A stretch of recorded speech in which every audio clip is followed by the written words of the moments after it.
What's up guys? Welcome back to my channel. So pag-uusapan natin ang naging laban ni Ohara Davies versus Ismael Barroso at ang laban ni Verrell Ortiz versus Frederick Lawson. So unahin muna natin ang naging laban ni Ohara Davies versus Ismael Barroso. So pagdating sa mismong laban, naging maingat si Barroso, hindi basta-basta sumusugod kay Ohara Davies. Habang si Ohara Davies naman siya ang umaabante sa laban, hanggang sa tinamaan na ni Ismael Barroso ng left hook si Ohara Davies. Dito na nahilo si Ohara Davies at hindi na sinayang ni Barroso ang pagkakataon. Dito na pinaulanan ng mga suntok si Ohara Davies. Dito na bumagsak si Ohara Davies. At pagkakontinyo ng laban, sinugod na naman ni Barroso at pinaulanan na naman ng mga suntok si Ohara Davies. Bagsak na naman si Ohara Davies. Makikita na hindi pa nakaka-recover si Ohara Davies mula sa unang knockdown niya. Kaya hindi na binigyan ng pagkakataon ni Barroso si Davies para makapag-recover. At dito na hininto ng referee ang laban, panalo si Ismael Barroso via TKO sa round 1. Si Ismael Barroso na ngayon ang may hawak ng interim WBA Super Lightweight title. Mandatory na siya sa WBA Super Lightweight title ni Rolly Romero. At may bagong kartada si Ismael Barroso na 25 wins with 23 knockout at may 4 na talo, may 2 draw. Samantalang si Ohara Davies naman ay bumagsak ang kartada sa 25 wins with 18 knockout at may 3 talo.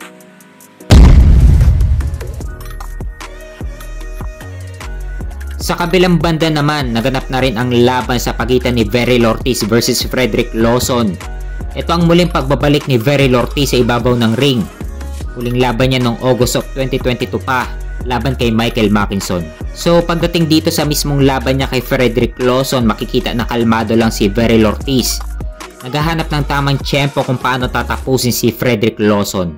Habang si Lawson naman ay bumibitaw ng paisa-isang suntok, pero kalaunan medyo nababasa na ni Verrell Ortiz ang galawan ni Frederick Lawson. Hanggang sa na-corner na ni Verrell Ortiz si Frederick Lawson sa lubid at pinaulanan na ni Verrell Ortiz ng mga suntok si Frederick Lawson. Dito na hininto ng referee ang laban. Panalo si Verrell Ortiz via TKO sa round 1 at may bagong kartada si Verrell Ortiz na 20 wins with 20 knockout at walang talo. 100% pa rin ang kanyang knockout percentage. At pagdating sa post-fight interview, kinall out ni Verrell Ortiz si WBO Super Welterweight Champion Tim Tszyu. Magandang laban ito sa 154 pounds. Para as in fighter, talaga mag-e-enjoy ang mga boxing fans kapag mga ganitong match-ups ang maglalaban. Ito rin kasi ang unang laban ni Verrell Ortiz sa 154 pounds Super Welterweight Division.